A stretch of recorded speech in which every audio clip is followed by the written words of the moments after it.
Creativo de nacimiento, rockero, músico, una vida llena de alegrías que siempre nos ha traído nuestro invitado de hoy. Estoy nada más y nada menos que con el gran Pedrito Ortiz Jr. Bienvenido a Hacer Edición al programa Aquí Entre Amigos. Gracias Erika por esa bienvenida, gracias a tu público que siempre pues, está expectante de lo que vas a presentar. Y bueno, bienvenida, están todos en su casa.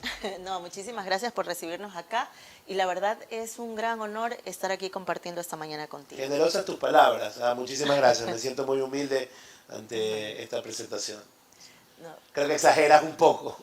¿Tú crees? Bueno, yo soy un poco exagerado también en todo sentido, pero bueno, mis amigos músicos no se ofendan por decir músico, yo no soy músico, intento tocar algo, pero bueno. Mira, pero es parte de toda esa versatilidad por la que se te conoce y precisamente sí, por ahí vamos empezando, ¿no? Esa versatilidad, ¿en qué te tiene ahora? Venga. Hola. Venga. Me tiene con un hijo nuevo, Chester. No, ya tiene 3 años Chester, te cuento. ¿En serio? Es un cachorrito todavía. Todavía es un bebé.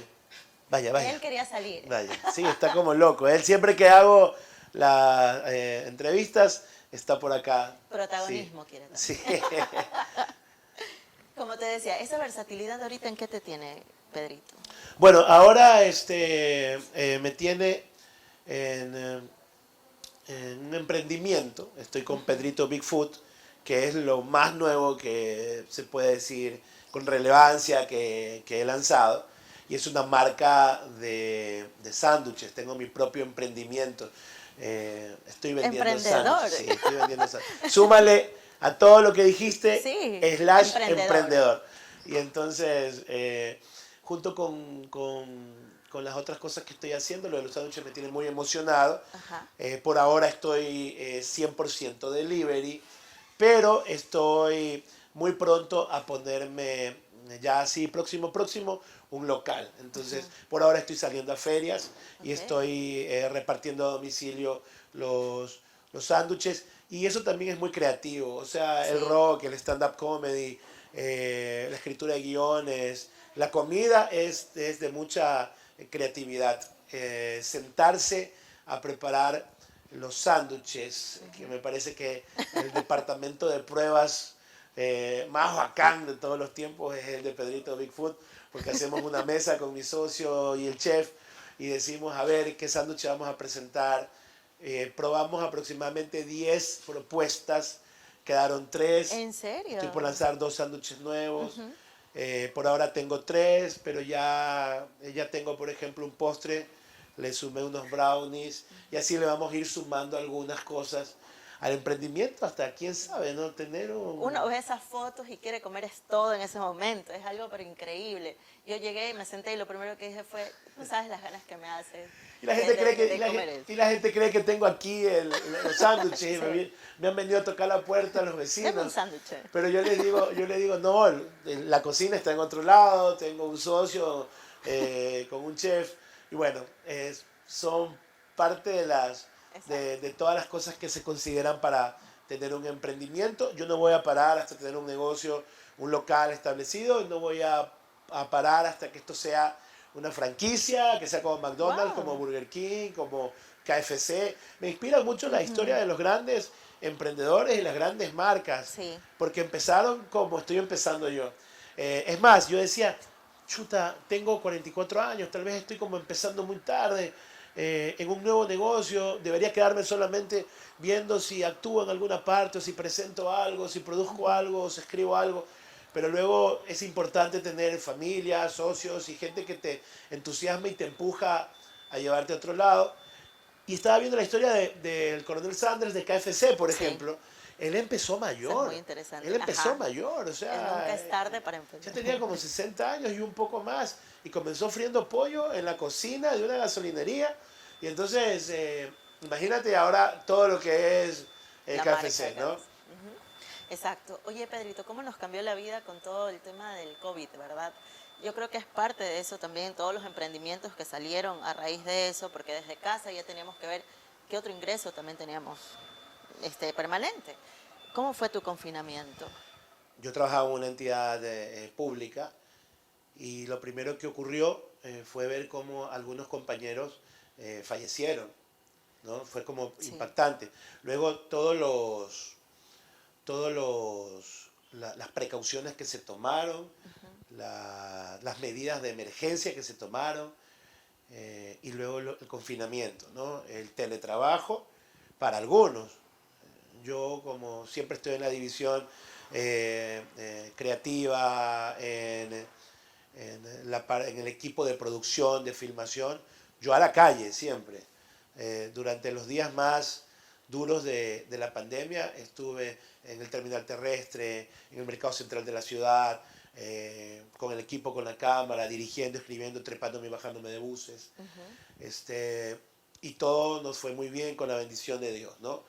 Luego terminó ese trabajo, la cosa se alargó, Sí. me di cuenta que la situación se estaba volviendo muy difícil, sobre todo para la gente que está en una de mis líneas de trabajo, que es entretenimiento, las presentaciones. ¿Se cortó? Ya, eso. No había Ajá, cómo, no no había había nada. cómo hacer teatro, no había cómo hacer stand-up comedy, no había cómo hacer muchísimas actividades. Y entonces, cuando ya terminé mi labor, mis funciones, eh, arranqué con un programa con Francisco Pinargotti que se llamaba Trasnochados Live en plataforma. Creo que cuando tú revisas en esos meses de pandemia ese programa, está como retratado un momento histórico Claro. en la vida del Ecuador, y es como muy interesante. Me comienzo a dar cuenta que hay mucha gente en situación de calle que necesita ser asistida. Cuelgo afuera de mi casa canastas y fundas con víveres para que las personas que están en situación de calle Ajá. puedan pasar e ir llevando fruta o enlatados y Sí. otros alimentos que no son perecibles. Yo comienzo a instaurar aquí un poco en la casa la idea del cooperativismo, de que al barrio, a la comunidad, la salva, al mismo barrio, la misma comunidad. Comienzo en mis redes sociales, que por mi oficio de comunicar tiene algunos seguidores, comienzo a abrirme y comienzo a postear publicidad de manera gratuita para todos los emprendedores, porque Exacto. como tú mismo lo apuntas, en la necesidad de la pandemia nace el emprendimiento porque hay que costear los gastos. Y entonces había un sinfín de gente que se había puesto muchos negocios de toda índole y yo dije en mis redes, ok, yo lo voy a hacer de manera gratuita, vamos a olvidarnos del costo que puede tener publicitar algo como influencer Exacto. como lo suelen hacer, y entonces comencé a hacerlo de forma gratuita. Luego hubo ya mucha otra gente también con gran cantidad de seguidores que se sumó. Un poco la intención es esa, que todos ayudemos a todos. Sí. Y ya después nos dio COVID aquí en la casa a nosotros. ¿En serio? Al final, después de todo, cuando ya parecía que todo había pasado, cuando se estaba reactivando ya el país, cuando comenzaron las primeras presentaciones. Claro. Nosotros en pandemia hicimos Los Tres Terrores Pandémicos, una obra de teatro grande con Pinargotti, Arauz y Reynoso. Lo hicimos en el Teatro Centro de Arte porque, según la visión de Francisco Pinargotti y su productora, había que hacerlo. Había que romper el molde de lo que estaba pasando. Ajá. Y a la primera oportunidad había que dar ese mensaje de que igual vamos a hacer teatro grande, con el 30% de aforo, ver un teatro centro de arte en el cual entran 1.100 personas, por ejemplo, es un poco impactante, ¿no? Y saber que lo teníamos totalmente vendido, Ajá. el aforo de 30%. Luego subir a un 50%, luego llegar a un 70%, fue muy emocionante. Y continuábamos, luego continué, escribí y trabajé con Víctor Arauz, que para la época electoral lanzó un monólogo muy simpático, con buen timing, porque se llamaba Arauz Presidente. Sí. Ya que a él lo confundían mucho en las redes sociales, a él le pasa lo que me pasa a mí con el arquero de Melec. Exacto. En su momento, lo que le pasaba a Carlos Víctor Morales con Carlos Luis Morales, nos confunden en las redes sociales. lanzamos Arauz Presidente y con muchas salas vendidas tuvimos que cancelar 3 salas totalmente vendidas porque ya comenzó el COVID a impactarnos, le dio a la productora del show, le dio a Víctor, me dio a mí, Okay. ¿ya? Y bueno, y luego se contagió mi esposa y mi mamá aquí en la casa. Afortunadamente yo no tuve los síntomas o las consecuencias más graves y más serias. Sí. Para mí fue bastante suave, pero mi esposa y mi mamá sí se vieron muy afectadas. Pero yo emprendí un plan de acción con un doctor que es un genio y es mi amigo desde que somos niños.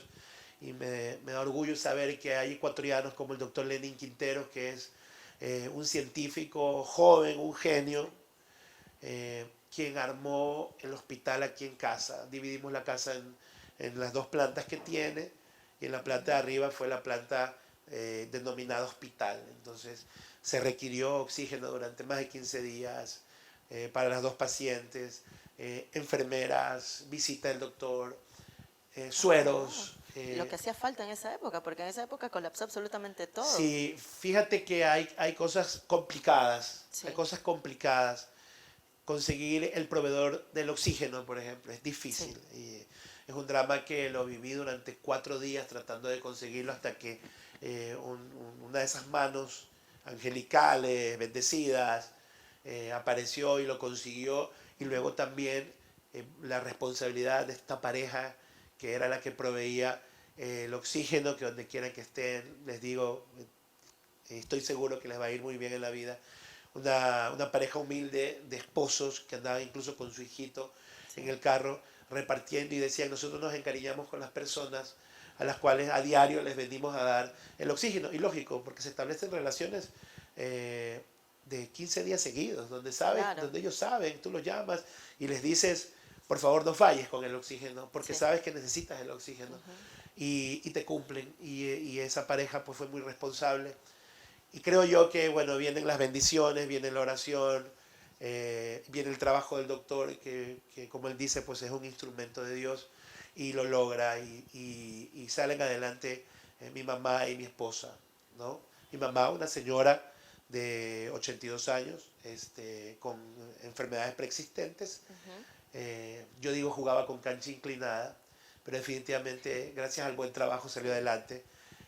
Luego hemos tenido que lidiar con las secuelas, porque el COVID deja secuelas. Exacto. Cuando ustedes vean y los reportajes y les cuenten, crean todo. Todo es real. Te quedas con deficiencia pulmonar, se te hacen fibromas, se te cae el cabello, te da anemia, bajas muchísimo de peso. El tiempo que estás en cama, al no usar tus piernas, tus músculos se debilitan al punto de casi desaparecer. Entonces hay un proceso en el cual tu cuerpo ha desaprendido muchas cosas y luego tienes que volver a aprender a caminar, tienes que volver a aprender a respirar. Es duro, Sí. ¿ok? Es real.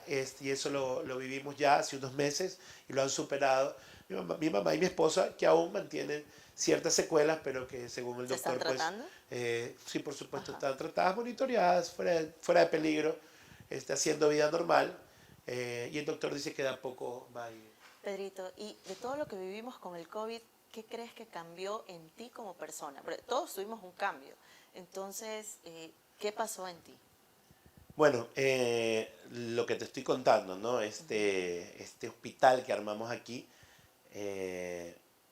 me volvió como un administrador, como un gerente hospitalario, con un horario mucho más grande. Fíjate que yo, al darme cuenta que mis síntomas nunca fueron tan fuertes, yo ya quería salir de la cuarentena, estaba en el mismo cuarto con mi esposa.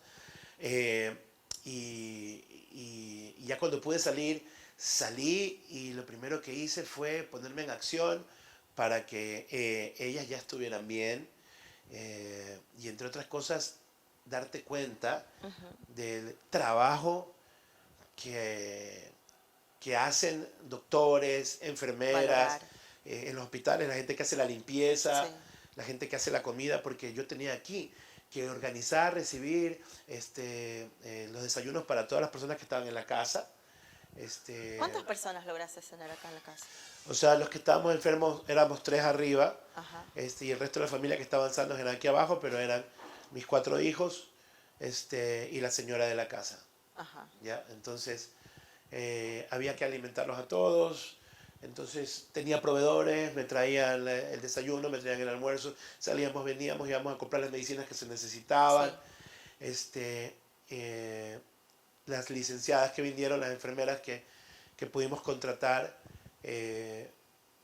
estuvieron con nosotros. Me doy cuenta del trabajo a lo que ellas se exponen. Ellas también tienen familia y ellas se exponen en este trabajo de cuidar a otras personas, darles asistencia. Y yo creo que nos hemos purgado. La pandemia ha sido para hacer catarsis y sacar todo lo que nosotros tenemos. Es como que la vida nos ha lavado en la piedra del río y ahora, si de esta experiencia tú no sales mejor persona, Ajá. ¿ya? Si no sales como aspectado, diciendo tengo más ganas de vivir que antes, y sabiendo que la vida puede ser muy corta, y sabiendo que nada está comprado, ni trabajo, ni tampoco tu lugar en este planeta. Entonces creo que te queda como que esta sensación de que hay que ser aún más buena gente de lo que ya eras.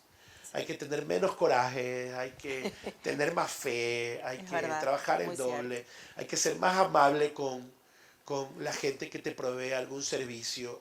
Yo creo que esa es como la gran lección. Es como la gran lección: odiar menos, querer más, tener más empatía con lo que está pasando, ponerse en el lugar del otro.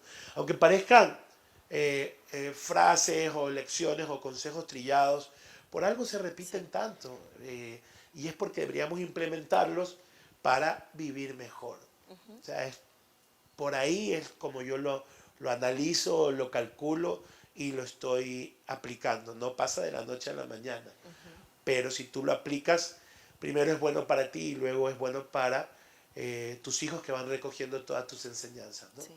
Yo creo que los niños, por ejemplo, están perdiendo ya mismo 2 años de niñez.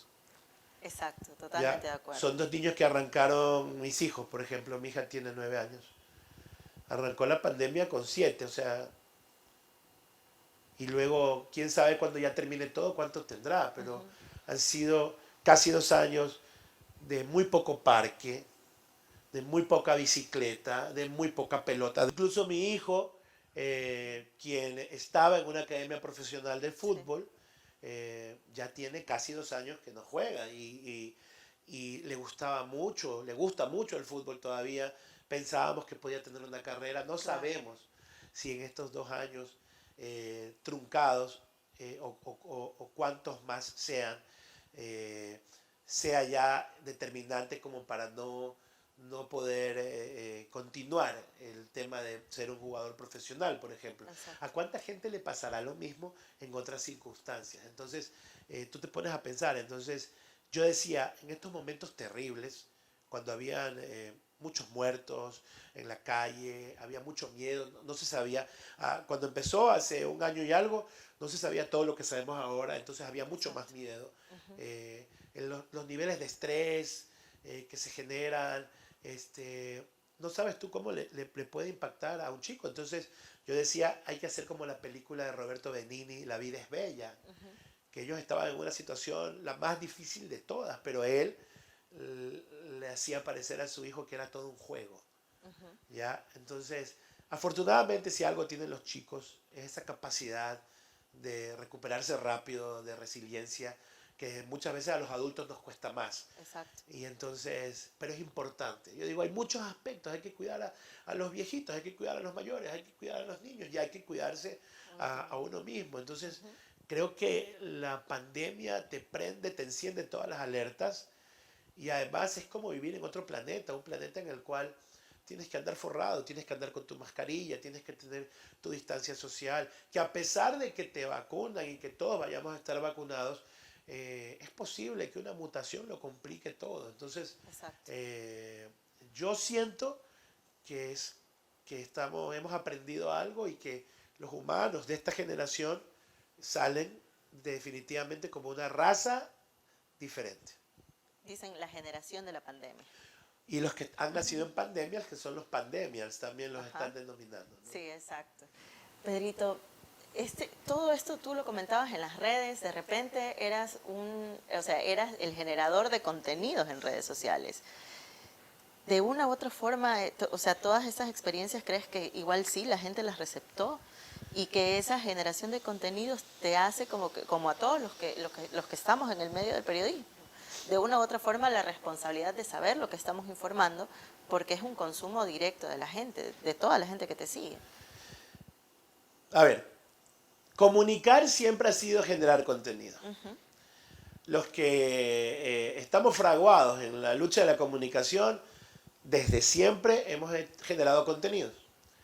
Yo he sido columnista de diario, director de revista, he tenido un sinnúmero de programas propios de radio, he estado en televisión, siempre generando contenido. Cuando nacen las redes sociales, el contenido que tú generas, que antes se ve plasmado en una reseña que podía hacer alguien en prensa, pues ya lo puedes poner tú mismo en tus redes sociales. Claro. Ok, entonces comienzas a tener Facebook, comienzas a tener Instagram, comienzas a tener Twitter en las redes de microblogging y te vas transformando en ese comunicador nuevo que normalmente te cuesta un poco, pero luego te das cuenta cómo es y fluyes, porque creo que somos una generación que nace con el Betamax y que pasa al VHS y que pasa al DVD sí. Y que ahora tiene Netflix, por ejemplo, ¿no? Que tenemos el cassette que se le enredaba la cinta y luego pasa al cassette cromado, después sale al CD y ahora, no sé, pues tienes toda la música en Spotify. Entonces comenzamos con el Atari y terminamos con el PlayStation 5. Entonces, todo eso estamos viviendo como humanidad. Toda tu vida yo sé que has sido encaminada al gran maestro y referente que tuviste, a tu papá. ¿Qué le pudieras decir a él ahorita si tuvieras la oportunidad? Mi papá es un ángel, ahora es un ángel. No lo dudo ni por un segundo. Me hubiera gustado que viva más, para que juegue más con sus nietos, para que sus nietos lo conozcan. De hecho, mi hijo Pedro Ezequiel es idéntico. Cuando Ezequiel nació, yo dije, volvió a nacer mi papá. Yo creo mucho en eso, en las personas cuando se parecen mucho físicamente y además luego te vas dando cuenta que tiene muchas cosas que tenía la persona que se fue. Sí. Yo digo, bueno, ¿existe la reencarnación o no? ¿O es una similitud nada más que de ADN? Pero es reconfortante, ¿no? Las cosas tienen la actitud y el alma que uno les quiera dar, lo mismo las personas. Yo creo que mi papá estuviera satisfecho de cómo estoy llevando la vida. Me falta su consejo. Creo que se fue en una época en la cual yo no le pedía mucho consejo. Creo que ahora le pediría más. Y creo que disfrutaríamos mucho más en familia y eso te hace extrañar mucho su presencia. Sí. ¿No? Yo pienso que él es omnipresente dentro de acá. Siento que su actitud paternal fue con nosotros y fue con mucha gente, porque cuando mucha gente te habla de él, de cómo trabajaron con él y cómo se comportaba, tú te das cuenta que él fue papá de muchos. Él fue muy paternal siempre en su círculo, ¿no? Pedrito, muy encantada de la vida que nos hayas recibido aquí en tu casa. Muchísimas gracias por haber estado con nosotros aquí en el programa Aquí Entre Amigos.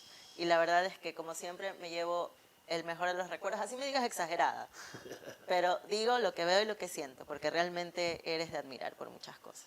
Bueno, muchas gracias. Yo siempre digo... Rosadito, ¿sabes? Yo siempre digo que sin los medios de comunicación, que son tan importantes, pues los buenos mensajes no se pueden amplificar, no estuviéramos al tanto de las noticias. Y es siempre importante. Yo defiendo muchísimo la televisión, las redes y todos los contenidos, ¿no? Como yo te decía, todos somos generadores de contenidos y tenemos que ser responsables del contenido que generamos y ahí están las redes tuyas, están las redes del canal, están mis propias redes, donde te vas a dar cuenta del viaje que es. Sí. Tengo yo, no sé, creo que 14 años en Twitter, 10 años en Instagram, y te das cuenta del viaje que es. ¿Quieres saber los últimos 10 años de la vida de alguien? Ve a sus redes sociales. Sí. Y date cuenta cómo han cambiado, cómo sus opiniones han cambiado. No le reproches porque antes pensaba de una forma y ahora piensa de otra. De eso se trata, vivir. De eso se trata el timeline de tu vida, en el que cambies de parecer o te mantengas. Pero porque el tiempo te da esas opciones. No somos unos antes de tener hijos, somos otros después de tener un divorcio, somos otros después de que tus padres fallecen. Todos tenemos derecho a cambiar y es muy bonito por eso que ahora el paso de cualquier persona, no solamente de la gente importante, prominente que tiene cobertura, sino de cualquier persona, está quedando plasmado en sus redes sociales. Exacto. Muchísimas gracias, Pedrito. Ustedes, a ti, Eriquita. Sigamos con la programación. All I need, I need one more chance. Oh, baby, let me show you.